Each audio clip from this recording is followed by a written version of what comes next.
أشهد أن لا إله إلا الله। আজকের সংক্ষিপ্ত খুতবা হতে যাচ্ছে কোরআনের 52তম সূরা সূরা তুর নিয়ে, এবং যারা এই খুতবা শুনে এই সূরা সম্পর্কে আরও কিছু জানতে চান তারা এই সপ্তাহের ছুটির দিনে এই সূরাটি তিলাওয়াত করতে পারেন, অনুবাদ পড়তে পারেন এবং সম্ভব হলে তাফসিরও পড়তে পারেন। আল্লাহ অনেক সূরার মধ্যে এই বিচার দিবস সম্পর্কে বর্ণনা করেছেন এবং এটি সেই সব সূরাগুলোর মধ্যে একটি, বিচার দিবসের বর্ণনা করার মাধ্যমে। এবং অবশ্যই আমরা জানি বিচার দিবসে কি হতে পারে। একটি স্থানে আল্লাহ বলেন, ওয়াকুনতুম আজওয়াজান সালাসা, এখানে মানুষ দুটি দলে ভাগ হয়ে যাবে, কিন্তু আপনি তা তিনটি দল বলতে পারেন: মৌলিকভাবে বিশ্বাসী, অবিশ্বাসী এবং বিশ্বাসীদের এলিট শ্রেণী। সূরাতুল ওয়াকিয়াতে বিশ্বাসীদের ভিআইপিদের নিয়ে বর্ণনা করা হয়েছে, কিন্তু মৌলিকভাবে বিশ্বাসী এবং অবিশ্বাসী এবং যারা ভুল দিকের মানুষেরা, তাদের প্রত্যেককে সবসময় অবিশ্বাসী হিসেবে বলা হয়নি। প্রত্যেকবার আল্লাহ তাদের একটি নতুন বর্ণনা দিয়েছেন, যাতে আমরা সেখান থেকে নতুন কিছু শিখতে পারি এবং আমাদের কি এড়িয়ে চলা উচিত তা আমরা জানতে পারি। তাই আল্লাহ শুধু বলেননি যে তারা কুফফার, বেশি নয়, আল্লাহ তাদেরকে আলাদা আলাদাভাবে বর্ণনা করেছেন। প্রত্যেক বর্ণনায় আমাদের জন্য শিক্ষা রয়েছে এবং এই সূরায় বিচার দিবসে যারা বিপদে পড়তে চলেছে তাদের নিয়ে একটি খুব নির্দিষ্ট বর্ণনা রয়েছে। আল্লাহ আমাদের কাউকে তাদের অন্তর্ভুক্ত না করুন। এবং আমি এই সূরায় আল্লাহ তাদের যে বর্ণনা দিয়েছেন এবং তাদের বিপরীত দিকের মানুষ সম্পর্কে যে বর্ণনা দিয়েছেন তার উপর বিশেষ দৃষ্টি দিতে চাই। আল্লাহ বিচার দিবসের শুরুর দিকের বর্ণনা করছেন এভাবে: ইয়াউমা তামুরুস সামাউ মাওরা ওয়া তাসিরুল জিবালু সাইরা, আকাশ পরিবর্তন হচ্ছে, পাহাড় নড়তে শুরু করেছে, পৃথিবী আর দেখতে যেমন ছিল তেমন থাকছে না, মানুষেরা কবর থেকে বের হয়ে আসছে। এবং এখন আল্লাহ বলেন, ফাওয়াইলু ইয়াউমা ইযিল লিল মুকাযযিবিন, যারা সত্যকে মিথ্যা বলতো তাদের জন্য সেই দিন কত বিধ্বংসী আর কত ভয়ঙ্কর হবে যারা সত্যকে মিথ্যা বলতো। আল মুকাযযিব, যে কেউ তাদের কোনো সত্য বলে এবং তারা বলে না না এটা সত্য নয়, তারা সত্য অস্বীকার করে বা তা মিথ্যা বলে অথবা তা মিথ্যা মনে করে। তাদের মধ্যে প্রথম সূক্ষ্ম বিষয় যা আমি আপনাদের সাথে শেয়ার করতে চাই তা হলো ইকাযযিব এবং মুকাযযিব। একজন ইকাযযিব হচ্ছে মিথ্যাবাদী। মুকাযযিব, তার মধ্যে বেশ কিছু বিষয় আছে। প্রথম বিষয়টি হচ্ছে, একজন ব্যক্তি যখন সত্যের সম্মুখীন হয়, যখন আপনি সত্য শোনেন, আমি সত্য শুনি এবং আমি তা গ্রহণ করতে চাই না এবং আমি বলি না এটা সত্য নয় এবং আমি শুধু এটা প্রত্যাখ্যান করি, এখন আমি একজন ইকাযযিব নই, আমি একজন মুকাযযিব। তাহলে প্রথম বর্ণনা হলো সত্যকে প্রত্যাখ্যান করা। মুকাযযিব সম্পর্কে দ্বিতীয় জরুরি বিষয়টি হচ্ছে, আমি শুধু তা প্রত্যাখ্যানই করিনি, আমি আমার চারপাশের সবাইকে বলছি এটা মিথ্যা। এটা হতে পারে দাওয়া, যেখানে আপনি সবাইকে সত্যের পথে আমন্ত্রণ করছেন। মুকাযযিব হচ্ছে সে যে সত্য গ্রহণ করে না এবং সবাইকে সত্যকে মিথ্যা বলে গ্রহণ করতে নিষেধ করে। তারা একটা নেগেটিভ ক্যাম্পেইন করে এবং তারা একটা বাতিল ক্যাম্পেইন করে। মানে তারা শুধু নিজেরাই সত্যকে প্রত্যাখ্যান করে না, তারা অন্যদেরকেও সত্যকে মিথ্যা হিসেবে গ্রহণ করতে কনভিন্স করে, তারা মিথ্যাকে ছড়িয়ে দিতে চেষ্টা করে, তারাই মুকাযযিব। এটাই হচ্ছে প্রথম বর্ণনা। আমি যা শিখি তা হলো, আমি যখন কোনো সত্য শুনি, তা যে কোনোভাবেই হোক না কেন, সেটি একটি শিশু থেকে শুনতে পারি, সেটা একজন মুসলিম থেকে শুনতে পারি, তা আমি যে ব্যক্তিকে পছন্দ করি বা পছন্দ না করি তার থেকে শুনতে পারি, যদি সত্য হয় আমি তা প্রত্যাখ্যান করব না, আমি তা প্রত্যাখ্যান করব না। লোকেরা কেন সত্যকে প্রত্যাখ্যান করে? কারণ শুধু এটা নয় যে তারা খারাপ মানুষ। এর কারণ হলো, উদাহরণস্বরূপ মহানবী সাল্লাল্লাহু আলাইহি সাল্লামের চাচা আবু তালিব সত্যকে গ্রহণ করেননি, তিনি সত্য গ্রহণ করেননি। কিন্তু প্রশ্ন হলো, কেন তিনি সত্য গ্রহণ করেননি? কারণ যদি তিনি তা গ্রহণ করেন, তার জীবনে অন্যান্য রাজনৈতিক সমস্যা ঘটতে পারে, তার মানুষের সাথে ব্যবসা আছে, তারা ব্যবসা প্রত্যাহার করতে পারে, তার অনেক সামাজিক সম্মান আছে, তার সামাজিক সম্মান ব্যাহত হতে পারে, তার পরিবারে অনেক সমস্যা হতে পারে। তিনি এই সব বিষয়গুলো দেখে বলেন, আমি জানি এটা সত্য, কিন্তু আমি তা গ্রহণ করতে পারি না, কারণ তার মূল্য অত্যন্ত বেশি, আমি এর জন্য এত মূল্য দিতে পারি না, আমি এটা করতে পারি না। এবং এটা শুধুমাত্র আবু জাহল, আবু তালেব এবং আরও অনেকের সাথে হয়নি, আমি এবং আপনি।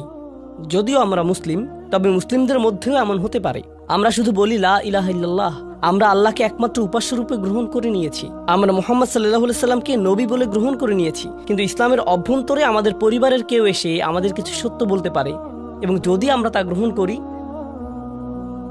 তাহলে আমাদের বাবা তা পছন্দ করবেন না, অথবা আমাদের ভাই তা পছন্দ করবে না, অথবা যদি আমরা তা গ্রহণ করি আমাদের ব্যবসা ছেড়ে দিতে হতে পারে, অথবা আমাদের কাউকে টাকা ফেরত দিতে হতে পারে, একটি মূল্য প্রদান করতে হবে, তাহলে আমরা সেই সত্যের সাথে কি করি? না, এটা সত্য নয়, না না, সেটা ঘটেনি।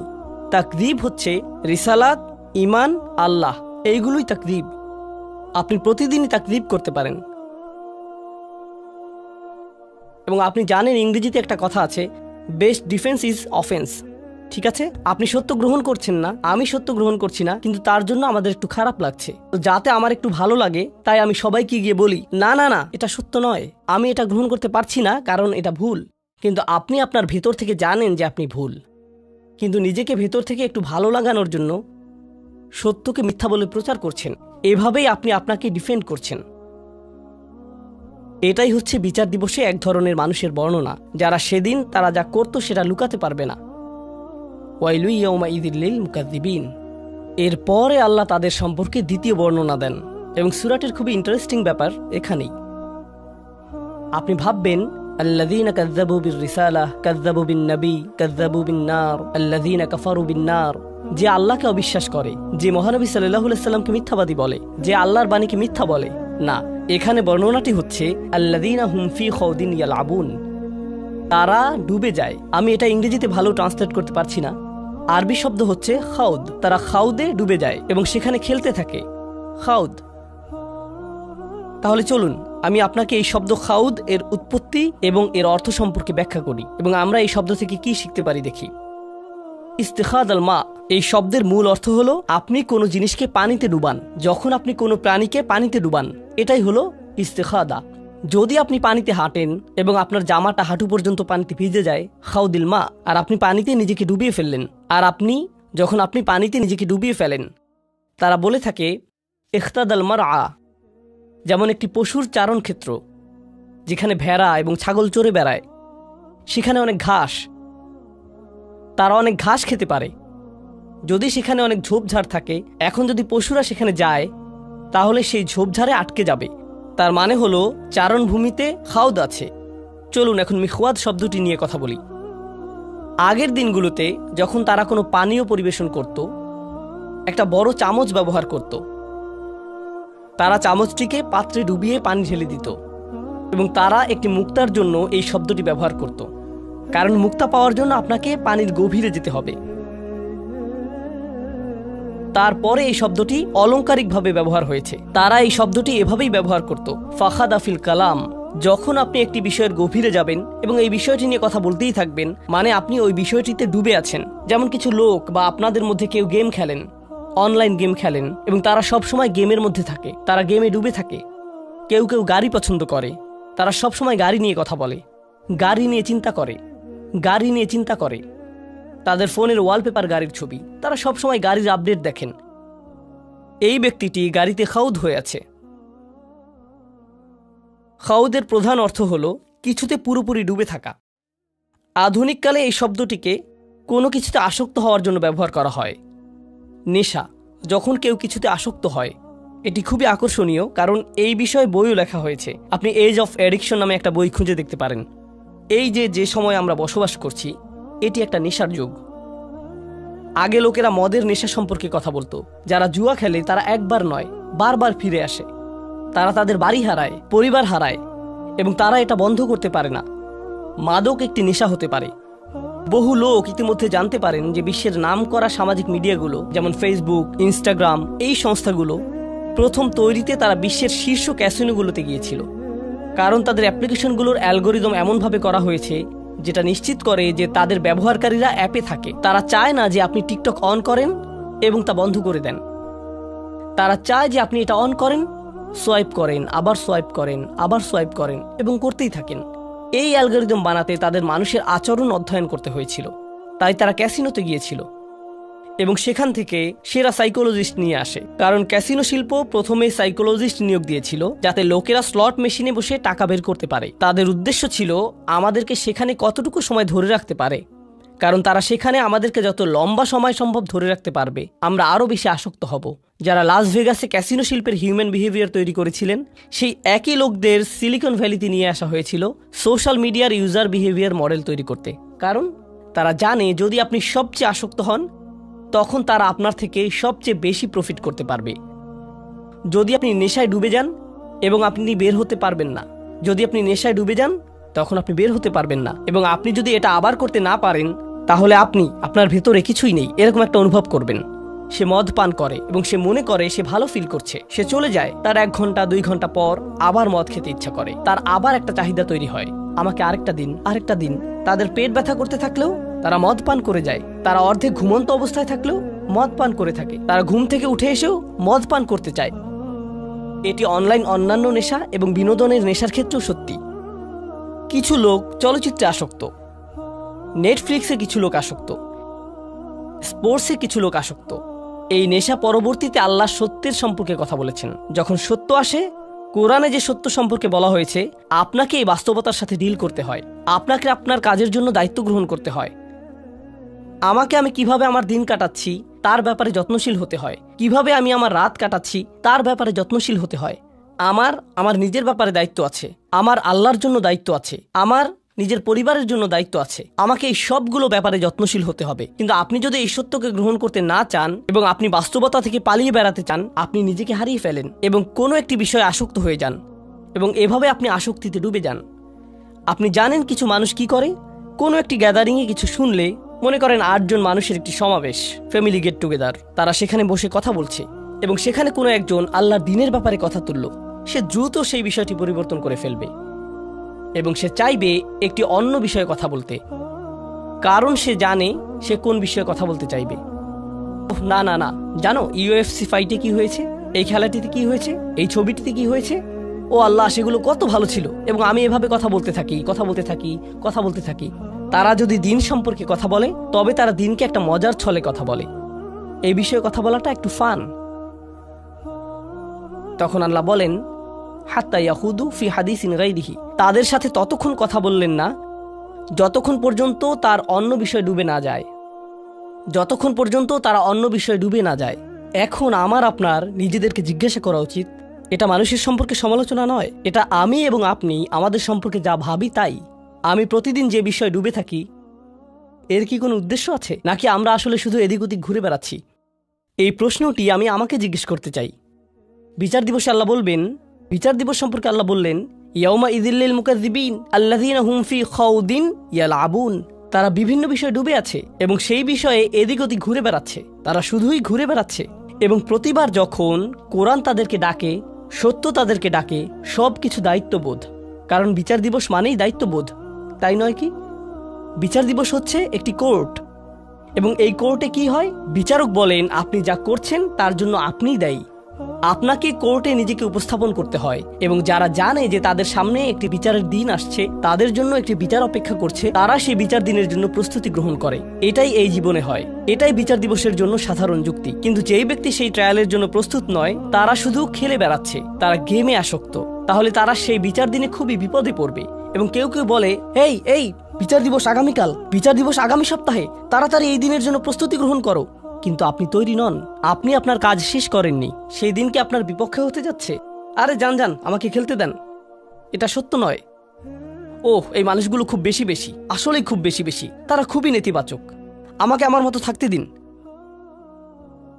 আপনি জানেন, এমন একটা সময় ছিল যখন দার্শনিকেরা ক্যাপিটালিজম, কমিউনিজম, অ্যাথিজম এইগুলো নিয়ে কথা বলতো।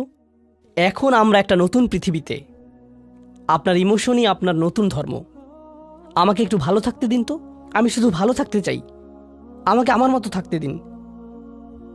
আপনি জানেন বিচার দিবসে আল্লাহ এমন একটি বর্ণনাই দিয়েছেন, আল্লাযীনা হুম ফি খাউদিন ইয়ালআবুন, যখন কোনো মানুষ কোনো কিছুতে ডুবে যায় তখন সে আর অন্য কিছুতে যেতে চায় না, সে ওখানে আটকে পড়ে, তারা একই জায়গায় থাকে। যখন কোনো মানুষ কোনো কিছুতে আসক্ত হয় তখন আপনি তাকে 1 বছর আগেও যেখানে দেখেছেন এখনও ঠিক সেখানেই দেখবেন। আপনি জানেন, যখন মানুষ কোনো কিছুর পরিবর্তন করে না, আল্লাহ তাদেরকে পরিবর্তন করেন। আল্লাহ বলেন, ওয়াল্লাযীনা ইয়াওমা ইউদআউনা ইলা নারি জাহান্নামা দাআ, তখন আল্লাহ তাদেরকে জাহান্নামের আগুনের দিকে ঠেলে দেন। তাদেরকে ঠেলে দেওয়া হয় কারণ তারা নিজেরা নড়ে না, তারা যেতে চায় না। হাযিহিন নারুল্লাতী কুনতুম বিহা তুকাযযিবুন, এই হচ্ছে জাহান্নাম যাকে তোমরা মিথ্যা বলতে। আফাসিহরুম হাযা, যদি আমি বলি এটা কি জাদু? আও আনতুম লা তুবসিরুন, তুমি কি দেখছো না? কারণ আমি কোনো আগুন দেখতে পাচ্ছি না। হে আস্তাগফিরুল্লাহ বলো, এগুলো করো না। আমাদেরকে আল্লাহকে ভয় করা উচিত, আমাদের বিচার দিবসকে ভয় করা উচিত। ও হ্যাঁ, আমার আগুন ভয় করা উচিত, কিন্তু আমি তো কোনো ধোঁয়া দেখতে পাচ্ছি না, আমি তো তাপমাত্রা বাড়তে দেখছি না। আল্লাহ বলেন এটা মিথ্যা। যখন বিচার দিবস আসবে, আও আনতুম লা তুবসিরুন, তুমি এটা দেখবে না। ইসলাউহা ফাসবিরু আলা তাসবিরু সাওয়াউন আলাইকুম ইন্নামা তুজজাউনা মা কুনতুম তা'মালুন। এখন যাও এর ভিতর এবং এটা উপভোগ করো। তুমি এটা সহ্য করতে পারো বা না পারো, এটা কোনো ব্যাপারই না, এটার এখন কোনো মূল্যই নেই। আমি এখন এই খুতবাটিকে ছোট করে আনতে চাই। অন্যদিকে এই মানুষের বিপরীত দিকে কিছু মানুষ থাকবে যারা বিচারের দিনে কোনো ধরনের বিপদে পড়বে না। আল্লাহ বলেন ইন্নামাল মুত্তাকিনা ফি জান্নাতিন ওয়া নাঈম। যে মানুষের তাকওয়া ছিল তারা জান্নাতে যাবে এবং সেখানে আরাম করবে। আয়াতের পরবর্তী অংশটি হচ্ছে জান্নাতের বর্ণনা। এটা নিয়ে হয়তো পরবর্তীতে কখনো কথা বলবো, কিন্তু আমি চাই আপনারা এই বিষয়টি নিয়ে চিন্তা করুন। মুত্তাকিন বলতে আসলেই কি বোঝায়? মুত্তাকিন শব্দটা আমরা সবসময় শুনে থাকি আমাদের তাকওয়া থাকা উচিত, আমাদের তাকওয়া থাকা উচিত। তো তাকওয়া শব্দটি এসেছে ওয়াকায়া শব্দ থেকে। আপনার জানা উচিত ওয়াকা মানে হচ্ছে প্রতিরোধ করা। এখান থেকে যে শব্দটি এসেছে, আমরা দোয়াতে এই কথাটা বলে থাকি, ওয়াকিনা আযাবান নার। তাকওয়া একই শব্দ। ওয়াকিনা আযাবান নার মানে হচ্ছে আমাদেরকে বিচার দিবসের শাস্তি থেকে রক্ষা করুন। আল্লাহ বলেন কু আনফুসাকুম ওয়া আহলিকুম নার, তোমাকে এবং তোমার পরিবারকে জাহান্নামের আগুন থেকে রক্ষা করো। ইত্তাকা বা মুত্তাকি হচ্ছে সে যে নিজেকে রক্ষা করে। যখন আপনি বাসায় যান দরজা বন্ধ করেন, যখন হাঁটতে যান তখন দরজায় তালা দেন, এর মানে আপনি একটু তাকওয়া অবলম্বন করেছেন, কারণ আপনি নিজেকে রক্ষা করেছেন। তাই মাঝে মাঝে আমরা তাকওয়াকে আল্লাহর ভয় বলে অনুবাদ করে থাকি। আরবিতে ভয় হচ্ছে খৌফ, খাশিয়া। এছাড়া আরবিতে ভয় বোঝাতে আরো অনেক শব্দ ব্যবহার হয়ে থাকে, তো তাকওয়া সেগুলোর মধ্যে একটি। আসলে তাকওয়া বলতে বোঝায় যখন আপনি নিজেকে সতর্ক থাকার মাধ্যমে রক্ষা করেন। ধরুন যখন কোনো মানুষ হজে যায়, আল্লাহ বলেন অতাযাওয়াদু ফাইন্না খায়রাজ যাদ আত-তাকওয়া। হজে যাওয়ার সময় আপনি আপনার প্রয়োজনীয় জিনিসগুলো নিয়ে যাচ্ছেন, কারণ আপনি জানেন বেস্ট প্রভিশন ইজ প্রিকশন, আপনাকে রক্ষা করার জন্য। এটা দিয়েই তাই বিভিন্ন জিনিসও বোঝায়। এখন এই শব্দটি এই আয়াতে কি বোঝাচ্ছে? মানুষ যারা নিজেদেরকে রক্ষা করে, যখনই তারা দেখে যে তারা কোনো একটি আসক্তিতে জড়িয়ে যাচ্ছে, তখন তারা বলে আমাকে এখান থেকে নিজেকে সরিয়ে আনতে হবে। যখন তারা দেখে তাদের সঙ্গীগুলো কোনো একটি বিষয়ে আসক্ত হয়ে যাচ্ছে, তখন সে বলে ও না না, আমাকে এখান থেকে নিজেকে রক্ষা করতে হবে। তাই তারা সব সময় নিজেদেরকে সেসব সঙ্গ থেকে সরিয়ে নিচ্ছে, যেসব সঙ্গে থাকলে তারা কোনো আসক্তির দিকে জড়িয়ে যেতে পারে। তারা সব সময় আমাদের আশেপাশে আছে, আমরা কেউই নিরাপদ নই। মুত্তাকিন শব্দটি ব্যবহার করার মাধ্যমে এমন মানুষকে বোঝায় যে সব সময় সতর্ক, তারা কখনোই বিশ্রাম নেয় না, তারা সব সময় একটা প্রতিরক্ষা বলয়ের মধ্যে থাকে। তারা জানে যদি তারা এভাবে না থাকে তাহলে স্লিপ করতে পারে। ইন্নাল মুত্তাকিনা ফি জান্নাতিন ওয়া নাঈম। এই কারণেই আমি তোমাদেরকে জান্নাত দেব উপহার হিসেবে। তাহলে আমাদেরকে এখন থেকে খুব সতর্কতার সাথে থাকতে হবে। আমার মনকে বোঝাতে হবে যেন আমি যে কোনো সময় পিছলে যেতে পারি, আমি ভুল করতে পারি, আমাকে তারপরে সেখান থেকে ফিরে আসতে হবে এবং আরো বেশি সতর্ক থাকতে হবে। যদি আমি পিছলে যাই তাহলে আবার আমাকে ফিরে আসতে হবে। এটি একটা চলমান প্রক্রিয়া। এগুলোর শেষে আল্লাহ বলেন ফি জান্নাতিন ওয়া নাঈম। আপনি যখন জান্নাতে যাবেন আপনারা বাগান পাবেন, কিন্তু সবচেয়ে গুরুত্বপূর্ণ আপনারা পাবেন নাঈম।